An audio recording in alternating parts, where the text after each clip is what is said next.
तरीके से चबाएंगे वो हज़म अच्छा हो सकता है।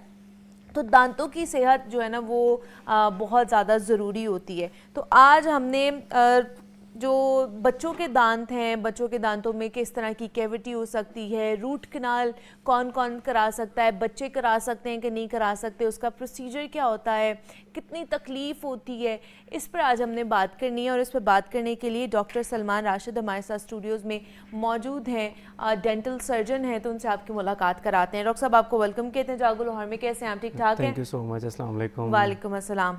डॉक्टर साहब, बच्चों के दांतों के हवाले से आज थोड़ा सा हमने बात करनी है कि बड़े थे चलो फिर भी अपनी हाइजीन या दांतों की सेहत का ख्याल रख लेते हैं, और बच्चे अगर नहीं रखेंगे ना तो वो बड़े होते होते उनकी ऑब्वियसली वो हाइजीन और वो प्रॉपर नहीं रहेगी, तो दांतों की सेहत भी ख़राब होना शुरू हो जाएगी, फिर डिफरेंट प्रॉब्लम्स भी वो होते हैं।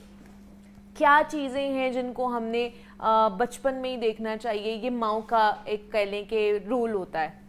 अच्छा, आपने बड़ी अच्छी बात की। हमारे यहाँ पेरेंट्स जो है ना वो यूजुअली नेग्लिजेंट होते हैं बहुत ज़्यादा। वो अपनी तो हाइजीन मेंटेन रख रहे होते हैं, लेकिन बच्चों को अपने साथ जो है ना वो मेंटेनेंस के, ओरल हाइजीन की मेंटेनेंस के लिए बिल्कुल भी नहीं उस पर तवज्जो देते, जिसकी सबसे बड़ा नुकसान तो चले जो दांतों में कीड़ा लगता है या जो नेग्लिजेंसी है वो तो होती होती है, लेकिन उससे सबसे बड़ा नुकसान ये होता है कि बच्चे जब बड़े होते हैं, यानी कि जब वो थोड़ा सा चलने के काबिल होते हैं या 5 साल 6 साल 7 साल की उम्र तक होते हैं, उनको वो आदत ही नहीं रहती है कि वो अपने दांतों की हाइजीन को मेंटेन रखें। और अब तक मैं अपनी प्रैक्टिस में ये देखता हूँ कि अब तक हमारे यहाँ ये कॉन्सेप्ट है कि क्योंकि बच्चों के दांत दूध के वो झड़ जाएंगे, तो इसलिए वो कोई ट्रीटमेंट भी नहीं करवाते पेरेंट्स बहुत ज़्यादा। तो ये एक बहुत नेग्लिजेंट जो है वो बात है। तो इस पर जो है ना वो बहुत ज़्यादा तवज्जो जो है ना वो हम सबको देनी चाहिए। ठीक है। अच्छा, ये रूट कनाल जो है ये बच्चों में भी होती है, और होती क्या है रूट कनाल? अच्छा। बड़ों में तो मैंने सुना है ये बड़ा डिफ़िकल्ट प्रोसीजर होता है और पेनफुल भी होता है, बच्चों में भी ये सेम एग्जैक्ट ऐसा ही होता है? अच्छा, पहले तो इस मिथ को ना ख़त्म करना चाहिए कि रूट कनाल कोई पेनफुल प्रोसीजर नहीं है। अच्छा। डेंटिस्ट्री में एक रूल ऑफ थंब ये है कि आपने जो भी कोई काम प्रोसीजर परफॉर्म करना है, आइदर वो आप लोकल एनेस्थीसिया में परफॉर्म करते हो, which is on the table, on the chair, on the side होता है। दूसरा होता है आईवी सेडेशन। आईवी सेडेशन होती है जिस तरह हम लोग एक कैन्यूला पास करते हैं, और उस तरह भी बच्चों को भी सेडेट किया जा सकता है, बड़ों को भी किया जा सकता है ऑन द टेबल, यानी कि ऑन द जो डेंटल चेयर होती है। इसके अलावा जनरल एनेस्थीसिया का भी ऑप्शन होता है, वो आपको पता है कि ऑपरेशन थिएटर में जाके भी काम हो सकता है। कोई भी प्रोसीजर डेंटिस्ट्री में आज की डेट के अंदर कोई भी पेनफुल नहीं रहा है। Dentistry right now from the last like a decade ये पेनलेस प्रोसीजर्स हैं सारे। Even not even a decade से भी ज़्यादा 10 से 15 साल हो चुके हैं, और बहुत पेनलेस प्रोसीजर है। रूट कनाल बच्चों में भी होता है, बड़ों में भी होता है। करने का तरीका भी तकरीबन एक है, सिर्फ मटेरियल्स जिनसे हम बड़ों की दांत की रूट कनाल करते हैं वो मटेरियल्स, और जो बच्चों के दांत का जो मटेरियल होता है वो डिफरेंट होता है। वो रीज़न ये होता है कि जो बड़ों के जो दांत होते हैं वो as long as they can retain the tooth in the oral cavity, वो जब तक उसको रखें। लेकिन बच्चों के क्योंकि ज़्यादातर दांत दूध के होते हैं, तकरीबन 12 साल की उम्र तक तो दूध के दांत मिक्स डेंटिशन होती है। हमने ऐसा मटेरियल इस्तेमाल करना होता है कि बाय द टाइम वो मटेरियल रिजॉर्व भी हो जाए और दांत भी रिजॉर्व हो जाए। तो सिर्फ ये एक डिफरेंस है, बाकी प्रोसीजर वाइज कोई बहुत ज़्यादा डिफरेंस नहीं है। अच्छा। हाँ, इसमें यह है कि बच्चे कॉपरेट उस तरह से नहीं करते, हम जितना भी उनको काउंसिल कर लें, क्योंकि हर एज में बच्चों की डिमांड्स, उनकी प्रायोरिटीज़ को समझना डेंटिस्ट के लिए बहुत ज़रूरी है कि 5 साल का बच्चा क्या चाहता है, 8 साल का बच्चा क्या चाहता है। जो बच्चा फर्स्ट क्लास में जा रहा है यानी क्लास 1 में जा रहा है, उसका अभी भी स्कूल में एडमिशन है, उसकी रिक्वायरमेंट्स, उसकी एंजाइटी और होगी। अच्छा। जो 3-4 साल का हो चुका है, जो 9-10 साल का है, उसकी एंजाइटी और होगी। So there is a difference between the behaviour.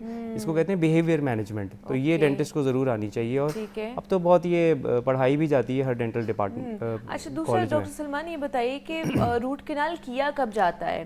ख़ासतौर पर क्या ऐसे प्रॉब्लम्स फेस करने पड़ रहे होते हैं बच्चों को कि उनको फिर अब सजेस्ट किया जाता है कि आप रूट कनाल करा लें? अच्छा, जब आपको पता है कोई भी दांत हो, बच्चों को हो या बड़ों का हो, जब दांत में कीड़ा लगता है तो ज़ाहिर बात है एक बहुत छोटा सा एक स्पॉट होता है। हम क्या करते हैं, हमारे यहाँ कोई फॉलोअप का कोई मतलब अवेयरनेस भी नहीं है लोगों में। मैं हर दफ़ा आता हूँ और लोगों से कहता हूँ कि डेंटिस्ट को ना आप ज़रूर विज़िट करें after the period of 6 months और अ ईयर। उससे आपको इन सारी चीज़ों का पता लगता है। वो ये एक छोटा सा ब्लैक स्पॉट ज़्यादा से ज़्यादा बढ़ के 2 साल में 3 साल में वो जड़ों तक पहुँचता है, और फिर वो जो है बहुत ज़्यादा शदीद पेन होता है। तो उसकी वजह से हमें रूट कनाल का अटैम्प्ट करना पड़ता है। तो ये एक एटियोलॉजी है। एक्चुअली मैं अगेन इसको ये कहूँगा कि लैक ऑफ द फॉलोअप जो कि हमारे सिस्टम में बहुत ज़्यादा है, प्लस आप जो आपका हेल्थ केयर प्रोवाइडर है, हमारे यहाँ असल में मिथ इस तरह से भी है कि जब डेंटिस्ट के पास लोग जाते हैं वो कहते हैं कि डॉक्टर साहब हम मतलब ये अभी नहीं कराएंगे, ये प्रोसीजर ये हम बाद में करा लेंगे, या बच्चों के दूध के दांत इन्होंने तो झड़ जाने, तो हम why we are supposed to invest money and time on that. लेकिन ऐसा नहीं है। देखिए बच्चे के अगर 5 साल का है, अब उसके बच्चे के दांत में कोई कीड़ा लगा है और वो दांत उसका शेड ऑफ होना है लेट सपोज 8 इयर्स की एज में, तो 3 साल तक क्या वो डिजीज स्टेट में रहेगा? तो ये बड़ा सोचने वाली बात है। तो ये बच्चे वैसे आते हैं, बेयर कर लेते हैं इस सारे पेन को, पेनलेस है वैसे जैसे आप कह रहे हैं, लेकिन इस सारे प्रोसीजर को? अच्छा, ये ना डिपेंड करता है, मैंने जैसे आपको बताया ना behaviour management, all the dentist और all the health care providers, even the senior faculty members of in a medical or dental colleges, they are aware about this thing कि behavior management एक चीज़ है। आपने प्रोसीजर तो देखें वही हैं जो सारी डेंटिस्ट्री में हो रहे हैं, आपने बच्चों की जो बिहेवियर मैनेजमेंट है उसको केयर टेक करना है। उसके लिए आपकी अंडरस्टैंडिंग बड़ी ज़रूरी है कि 6 इयर्स एज में बच्चों की क्या प्रायोरिटीज़ हैं, वो कैसे ट्रीटमेंट करवाएंगे, 10 साल का 12 साल का बच्चा, तो ये सब चीज़ें बहुत इंपॉर्टेंट हैं। इसको हम कहते हैं बिहेवियर मैनेजमेंट। सो इसके ऊपर बहुत फोकस होना चाहिए। बच्चे ऐसे भी हैं जो बहुत कोऑपरेट करते हैं और जब वो आपके साथ कोऑपरेट करते हैं तो वो बड़ा खुश होकर आते हैं। इवन वो शायद आपके लिए कभी गिफ्ट्स भी लेकर आते हैं कि डॉक्टर साहब मैं आपके लिए लेकर आऊँ। बड़े कभी नहीं लेकर आएंगे लेकिन बच्चे ज़रूर लेकर आते हैं। नाइस। अच्छा, दूसरा डॉक्टर सलमान ये भी बताइए कि बड़ों में जब यूजुअली रूट कैनाल होता है तो उसके ऊपर कैप लगाया जाता है, कहते हैं कि उसके बगैर वो दोबारा से प्रॉब्लम्स हो सकती हैं, तो बच्चों में भी ये लगाना ज़रूरी है, कैप लगाया जाता है रूट कैनाल के बाद? बिल्कुल। अच्छा, इसको कहते हैं स्टेनलेस स्टील का क्राउन होता है, ठीक है, तो बच्चों के दांतों में स्टेनलेस स्टील का क्राउन लगाना रिकमेंडेड है। बहुत सारी सिचुएशंस है जिसमें स्टेनलेस स्टील का क्राउन लगाना चाहिए और ये बेहतर रहता है। असल में क्या होता है कि हम कोई भी प्रोसीजर कर देते हैं, फिलिंग भी कर देते हैं, रूट कैनाल भी कर देते हैं, उसके बाद बच्चे ओरल हाइजीन को, उस ट्रीटमेंट को उस तरीके से मेंटेन नहीं करते as compare to the adults, although बहुत सारे बच्चे कर भी लेते हैं।